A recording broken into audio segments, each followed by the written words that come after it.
మహబూబ్ నగర్లోని క్రిస్టియన్పల్లి survey number 523లో అధికారులు అక్రమ కట్టడాలను కూల్చివేశారు. అయితే అక్కడ మళ్లీ తాత్కాలిక అక్రమ నిర్మాణాలు వెలుస్తున్నాయి.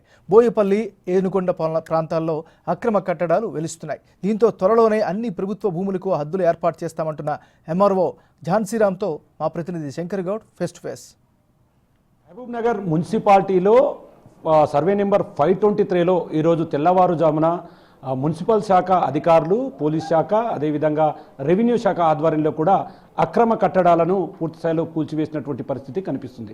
ఇక ముఖ్యంగా ఈరోజు తెల్లవారుజాము నుంచి కూడా ఈ యొక్క క్రిస్టియన్పల్లికి సమీపంలో ఉన్నటువంటి 523 సర్వే నెంబర్లో గత నుంచి కూడా దీని మీద ఫిర్యాదులు వస్తున్నాయి. అందుకే దీని మీద ఖచ్చితంగా కూల్చివేతలు చేశామంటూ కూడా అధికారులు చెప్తున్నారు. దీనికి సంబంధించి ప్రజెంట్ మహబూబ్ నగర్ ఎంఆర్ఓ ఝాన్సీరామ్ మనతో ఉన్నారు. ఆయనతో మాట్లాడదాం.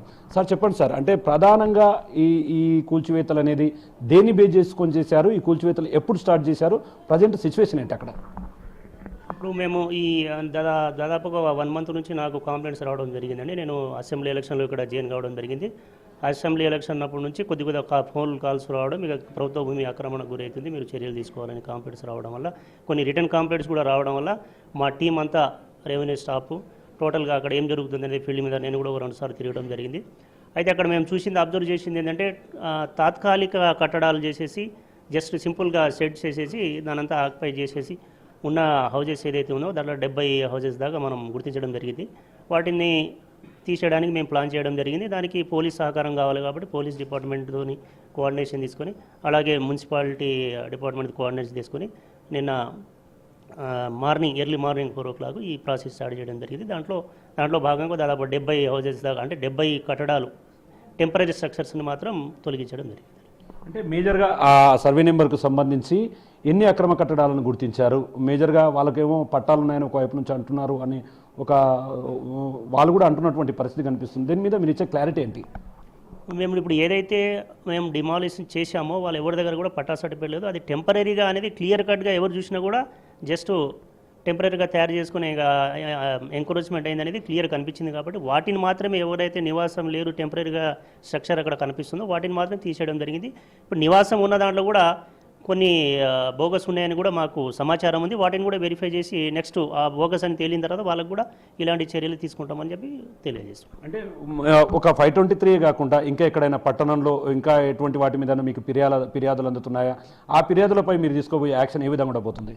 ఇప్పుడు మాకు ఇక్కడ ఏనుగొండ దగ్గర 25 సర్వే నంబర్లు కూడా ఇట్లాంటి కొన్ని కంప్లైంట్స్ మా దగ్గర ఉన్నాయి. ఇంకా 227 బోయపల్లి దగ్గర కూడా ఇట్లాంటి కంప్లీట్స్ ఉన్నాయి. వాటి మీద కూడా ఇది కంప్లీట్ చేసిన తర్వాత వాటిని కూడా ఒకసారి వెరిఫై చేసి ఇన్ కేస్ అవి కూడా ఇట్లా బోగస్ అని మనకు నిర్ధారణకు వస్తే దాన్ని కూడా సేమ్ ఇదే కోఆర్డినేషన్తో అది కూడా ప్రాసెస్ చేస్తాము తెలియదు. అంటే ఇప్పుడు మేజర్గా సార్ రాష్ట్రంలో హైడ్రా కూల్చివేతలు అనేది కూడా బాగా ప్రకంపనలు సృష్టిస్తుంది. ఈ క్రమంలో ఇక్కడ ఈరోజు జరిగినటువంటి కూల్చివేతలకు హైడ్రాకు అంటే దీన్ని పోల్చవచ్చు అంటారా? అంటే దీనికి సంబంధం గురించి చెప్పాలంటే ఏం చెప్తారు? దీనికి ఏం పోలిక లేదండి. దాని ఇన్స్ట్రక్షన్స్ వేరే ఉన్నాయి. ఇది మాకు రెవెన్యూ డిపార్ట్మెంట్, ప్రభుత్వ భూమిని కాపాడే బాధ్యత రెవెన్యూ డిపార్ట్మెంట్ ఉంటుంది. దాంట్లో మండలికి సంబంధించిన తహసీల్దార్కి గవర్నమెంట్ ప్రభుత్వ భూములను కాపాడే బాధ్యత తహసీల్దార్ ఉంటుంది. కాబట్టి నా డ్యూటీని మేము చేసుకుంటూ పోతున్నాం. అంటే ఇప్పటికీ ఈ ఆపరేషన్లో ఏ అధికారులు పాల్గొన్నారు? ఎంతమంది దాకా ఈరోజు ఆపరేషన్లో పాల్గొన్నారు? ఓవరాల్గా ఇక్కడ అంటే ప్రజెంట్ అక్కడ సిచ్యువేషన్ ఏంటి? అంటే కూల్చివేసిన దగ్గర ప్రజెంట్ సిచ్యువేషన్ ఏంటి? ఇప్పుడు ప్రజెంట్ సిచ్యువేషన్ ఏమైనా కామ్గానే ఉందండి. పోలీసు వాళ్ళు కూడా ఉన్నారు, మున్సిపాల్, మా రెవెన్యూ, నా ఆఫీస్ స్టాఫ్ కూడా దాదాపుగా 15-16 మంది మేము ఉన్నాము. పోలీసు వాళ్ళు కూడా దాదాపుగా 60-70 మంది వాళ్ళు పార్టిసిపేట్ చేశారు. అక్కడ పీస్ఫుల్గానే మొత్తం తీసేయడం జరిగింది. వాళ్ళకు కూడా తెలుసు ఇది బోగస్ అని తెలిసి మనం ఎక్కువ ఏం చేయలేము అనేది కూడా వాళ్ళకు కూడా తెలుసు. కాబట్టి అక్కడ ఇష్యూస్ అంటే ఇప్పటివరకు అయితే ఏం లేదు. అంటే ఇప్పుడు మీరు తొలగించినటువంటి భూమికి సంబంధించి అంటే ఇక్కడ ఏదైతే అక్రమ కట్టడాలు ఉన్నాయో వాటిని అంతా తీసేశారు. అంటే అక్కడ బౌండరీలు ఫిక్స్ చేయడం కానీ అంటే గవర్నమెంట్కి సంబంధించినటువంటి ఈ భూమిని అంతా కూడా మీ హ్యాండ్ ఓవర్లో పెట్టుకోనికి ఎట్లాంటి చర్యలు చేయబోతున్నారు? ఇప్పుడు నేను దానికి సంబంధించింది ఫినిషింగ్ చేయడానికి కొంత బడ్జెట్ కూడా అవసరం ఉంది. కాబట్టి దాన్ని కూడా నేను పై అధికారులకు దృష్టికి పెట్టి ఆ బడ్జెట్ రిలీజ్ తీసుకొని దాన్ని కూడా ఫినిషింగ్ చేసి బౌండరీ ఫిక్స్ అప్ చేసిన తర్వాత అక్కడ బౌండరీస్ కూడా క్లియర్ చేసిన తర్వాత అక్కడ బోర్డు కూడా వాతే కార్యక్రమాన్ని కూడా నేను చేపట్టబోతున్నాను. అంటే ఓవరాల్గా ఒకవైపు అంటే ప్రభుత్వం ద్వారా వస్తున్నటువంటి ఉత్తర్వులను ఖచ్చితంగా ఇక్కడ పాటించాలనే క్రమంలో, లేకుంటే స్థానికంగా వస్తున్నటువంటి ఫిర్యాదులను మేజర్గా బేస్ చేసుకొని ఈ కూల్చివేతలకు సిద్ధమయ్యారంటే ఏం చెప్తారు?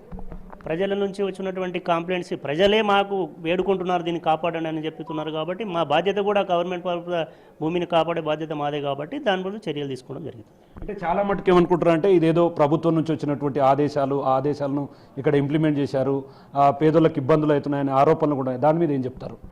అది ఎవరు కూడా ప్రభుత్వం కూడా న్యాయంగా ఉన్న వాటిని తీసేయమని అయితే ఎవరు చెప్పరు కదా. నేను తహసీల్దార్గా కూడా ఉన్న మాకు జెన్యూనిటీని కూడా తీసేయడానికి అయితే లేదు కదా. అది క్లియర్ కాదు అని తేలిన తర్వాతనే దాని మీద యాక్షన్ ఇన్సర్ట్ చేయడం జరుగుతుంది. మొత్తంగా అయితే స్థానికంగా ఉన్నటువంటి ప్రజల ఫిర్యాదుల మేరకే అక్రమ కట్టడాలపై ఈరోజు కూల్చివేతలకు పాల్పడ్డాము. గతంలో కూడా ఈ సర్వే నెంబర్కు సంబంధించి చాలా అక్రమ కట్టడాలు నిర్మించారు. అక్కడ తాత్కాలికంగా నిర్మించుకున్నారే తప్ప పూర్తి స్థాయిలో నివాసాలు ఉండడం లేదు.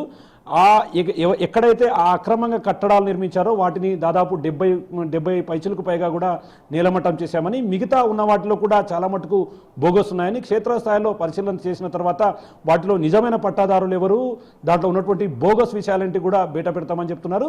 ఇదే కాకుండా మహబూబ్నగర్ ప్రాంతానికి సంబంధించి మరికొన్ని ప్రాంతాల్లో కూడా ప్రభుత్వ భూమి ఆక్రమణలకు గురైంది.